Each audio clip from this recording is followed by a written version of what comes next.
जैसे कि आप सभी को पता होगा कि हाल ही में अभी 1 मार्च को एक स्पेनिश वुमेन टूरिस्ट का रेप हुआ था झारखंड के दुमका डिस्ट्रिक्ट में। वेस्ट बंगाल से नेपाल जाने वाली ये औरत अपने हस्बैंड के साथ बाइक्स में एक्सप्लोर करने निकली थी कि उन्होंने थक के कुरमाहट विलेज के डेजर्टेड एरिया में अपना टेंट लगाया और करीब 8 लोगों ने मिलकर उसके हस्बैंड को असॉल्ट किया और उस औरत का रेप कर दिया। उन गिरे हुए लोगों ने रेप के साथ साथ उनसे 10,000 भी लूट लिया। पुलिस ने अभी तक 8 लोगों को पकड़ लिया है और बाकियों की जांच पड़ताल अभी भी जारी है। मैं आपको ये नहीं बताने वाली हूँ कि कितने रेप्स किधर हुए हैं।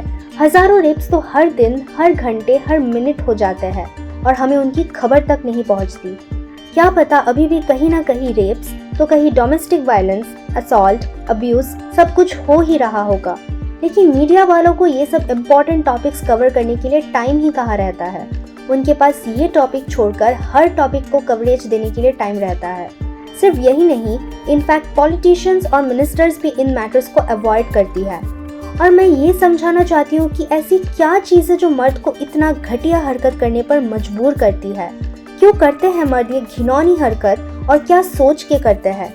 अक्सर आप लोगों ने देखा होगा कि रेपिस्ट अपने किए हुए घटिया हरकतों को जस्टिफाई करने का मौका ढूंढते हैं और उन्हें जस्टिफाई भी करते हैं। वो ये मानने को तैयार ही नहीं होते कि उन्होंने ये घटिया हरकतें की है। एक सेक्सुअल असॉल्टर तो कोई भी हो सकता है, पर जो रेप करते हैं वो नॉर्मल इंसान होते ही नहीं। उनकी साइकोलॉजी कुछ अलग तरीके से ही वर्क करती है। ऐसे रेपिस्ट क्यों करते हैं, इसको और गहराइयों से जानने के लिए बहुत सारे रेपिस्ट को स्टडी किया गया है रिसर्चर्स द्वारा और साइकोलॉजिस्ट द्वारा।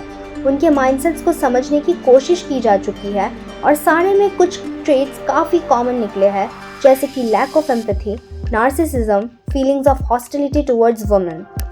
पहली बात तो सबसे ज़्यादा घटिया बात यह है कि मर्दों को ईगो बहुत ज़्यादा होता है।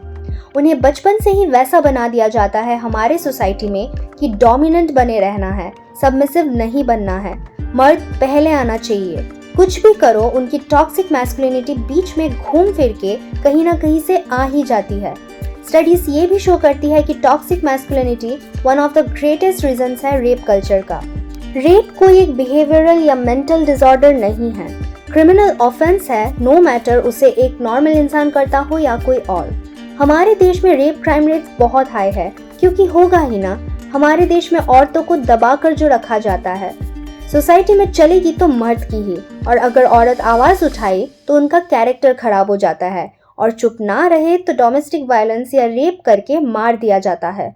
एक तो भारत में पहले से ही लोग सेक्स एजुकेशन के नाम पर इलिटरेट है और उन्हें साइंटिफिक चीजें समझाई जाए तो घटिया माइंडसेट के कारण क्राइम्स बढ़ते जाते हैं। इंडिया में सेक्स एजुकेशन सिर्फ मर्द को ही नहीं बल्कि कई औरतों को नहीं है, जिसकी वजह से लोगों को इसके बारे में बात करना भी क्राइम जैसा लगने लगता है। लोग पॉर्न तो देखते हैं लेकिन उसे गलत वे में ले लेते हैं। उन्हें यही लगता है कि पॉर्न में जो कुछ भी दिखाया जाता है वो सच होता है, जबकि ऐसा बिल्कुल भी नहीं है और वो चल पड़ते हैं इसे रियल लाइफ में अप्लाई करने। मर्द औरत को एक सेक्स ऑब्जेक्ट की तरह देखते हैं, गंदी नजरों से देखते हैं। उन्हें यही लगता है कि हम औरतें उनकी बस डिजायर्स फुलफिल करने के लिए ही एग्जिस्ट करते हैं। इनफैक्ट ऐसे कई सारे रिपोर्टर्स ने इसके बारे में एक वीडियो भी बनाया था हमारे कुछ एज्ड सिटीजन से ये पूछ के कि रेप्स क्यों होते हैं। वहाँ लोगों का जवाब पता है क्या रहता है? कहते हैं कि हमारा कैरेक्टर ही खराब है, हम छोटे कपड़े पहनते हैं इसीलिए रेप होते हैं, हम रात को बाहर जाते हैं इसीलिए मर्द रेप करते हैं, हम रात को या दिन में भी अपने मेल दोस्तों के साथ रहेंगे तो लोग रेप करते हैं, हम स्मोक करेंगे, बार में जाएंगे, ड्रिंक्स करेंगे तो मर्द रेप करेंगे ही ना। बहुत अंदर से खून खौलता है ना ये सब सुनकर। ऑफ कोर्स होगा ही, क्योंकि अगर यही सच है तो उन लोगों का क्या जो छोटे कपड़े नहीं पहनते, उन लोगों का क्या जो छोटे बच्चे होते हैं। हमारे देश में कोने कोने में औरतें, बड़े बुजुर्ग, किसी को नहीं छोड़ा जाता है। औरत है, अपनी मर्जी के कपड़े पहन के बाहर निकली है, रेप हो गया। दोस्तों के साथ घूम रही है रात को, तब रेप हो गया। कुर्ती पहनी है, साड़ी पहनी है, रेप हो गया। लड़के के प्रपोज करने पर मना कर दिया तो मुंह पर एसिड फेंक दिया या फिर रेप कर दिया। लड़की पैदा हुई तो मार दिया। ज्यादा बोल रही है, मुंह खोल रही है तो रेप करके जला ही दिया। 8 साल की छोटी बच्ची है तब रेप कर दिया। रात को काम करके घर वापस जा रही है, रेप कर दिया। आजकल तो न्यूबॉर्न बेबीज, डेड बॉडीज और जानवरों तक को नहीं छोड़ा जाता है और लोग कहते हैं कि हमारा कैरेक्टर खराब है। उन्हें ये लगता है कि हम छोटे कपड़े पहनते हैं तो हम उन्हें न्योता दे रहे हैं। मैंने खुद ये सब चीज़ें बहुत बार सही है and I have always wandered कि उनके दिमाग में ऐसा क्या चलता होगा उस वक्त। गलती करी ये ऐसे गंदे मर्द और एट द एंड विक्टिम बनने के बाद, इतना सब कुछ सहने के बाद भी हमें ही लोगों के टॉन्स एंड टैंट्रम सुनने पड़ते हैं और उनके जवाब देने पड़ते हैं। ये सुनना पड़ता है कि गलती हमारी है। कोई ये क्यों नहीं बोलता कि मर्द की गलती है? क्यों? उनका ईगो और टॉक्सिक मैस्कुलिनिटी हर्ट हो जाएंगी इसीलिए। 8 साल की आसिफा का केस और दिल्ली बस गैंग रेप के बारे में तो सब जानते होंगे, आज तक कोई नहीं भूला है। गंदी नज़रों से देखोगे तुम और सुने हम, और इसके ऊपर से रेस्ट्रिक्शंस भी हम पर लगाए जाते हैं। गंदी नज़रों से देख के उन्हें पता नहीं ऐसा क्या मिल जाता है कि उनकी घटिया माइंडसेट्स उन्हें ये करने पर मजबूर करती है। रेपिस्ट कई तरह के हो सकते हैं according to researchers and studies.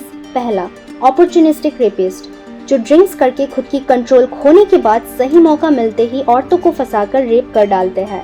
दूसरे, सैडिस्टिक रेपिस्ट, जो अपने विक्टिम्स को ह्यूमिलिएट करना चाहते हैं और उन्हें डिग्रेड करना चाहते हैं। तीसरा है विंडिक्टिव रेपिस्ट। इन लोगों को एंगर एंड एग्रेशन इश्यूज होते हैं जो डायरेक्टली औरतों पर सेक्सुअली फोकस करके अपना गुस्सा निकालते हैं। जैसे कि औरत अगर किसी चीज के लिए ना कहे तो मुंह पर एसिड फेंक दिया, या फिर रेप करके उसकी पूरी जिंदगी को हमेशा के लिए बर्बाद कर देते हैं, या कभी कभी तो जिंदा जलाकर ही मर्डर कर देते हैं। अब रही बात मीडिया की, तो मीडिया और रेप केसेस को मीडिया कवरेज देने के बीच एक फाइन लाइन होता है।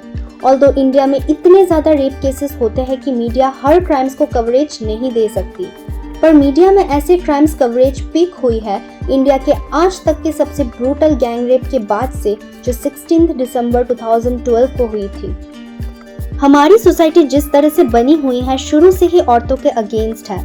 उस हिसाब से लोग अगर पुलिस में कंप्लेन करवाते हैं तो मीडिया को अवॉइड करना ही पसंद करते हैं, ये सोचकर कि लड़की का रेप हुआ है तो लोग क्या कहेंगे। लोग तो उस लड़की को ही ब्लेम करेंगे कि उसकी गलती थी। लोगों के टॉन्ट्स अवॉइड करने के लिए सोसाइटी क्या बोलेगी ये सब ना सुनना पड़े, इसीलिए कुछ लोग नेशनल टीवी पर इसे ब्रॉडकास्ट करना पसंद नहीं करते, और कुछ लोग इन्हीं प्रॉब्लम्स की वजह से, रेस्ट्रिक्शंस की वजह से अपने साथ हुए क्राइम्स को पुलिस में कंप्लेन रजिस्टर तक नहीं करवाते हैं और लाइफ टाइम उसी ट्रॉमा के साथ जीते हैं, जो कि बिल्कुल सही नहीं है। इंडिया में प्रोसेस भी बहुत वियर्ड है। क्यों करवाने ट्रायल्स और कोर्ट हियरिंग्स? जरूरत ही क्या है इन सब की? लड़की को रेप करके मार दिया गया है और लोगों को कोर्ट हियरिंग्स चाहिए। कल्प्रिट ने गलत किया तो किया। रेप एक बहुत ही घिनौना क्रिमिनल ऑफेंस है, उन्हें वही एनकाउंटर कर देना चाहिए, क्योंकि कोर्ट हियरिंग्स करके, पूछताछ करके लड़की की जान, डिग्निटी कुछ वापस नहीं आने वाली है। ये सब एक बार गई तो कभी वापस नहीं आती हमारे सोसाइटी में। इनफैक्ट 2012 के दिल्ली बस गैंग रेप के लिए एक ने जेल में ही सुसाइड कमिट कर लिया था और बाकियों को फांसी दी गई थी, सिर्फ एक को छोड़कर। और जो आज खुलेआम घूम रहा है वो एक माइनर था उस वक्त। वो सिर्फ एक 16 साल का लड़का था 2012 में, जिसे उन्होंने चाइल्ड कस्टडी में रख के छोड़ दिया था। उस लड़की के मौत के बाद उसके पेरेंट्स ने 7 साल कोर्ट के चक्कर काटे सिर्फ और सिर्फ जस्टिस के लिए। क्या ये है हमारा सिस्टम और हमारे लॉज? जब वो 16 इयर्स का होकर रेप कर सकता है तब बच्चा नहीं था, पर जब फांसी देने की बात आई थी तो वो बच्चा बन गया।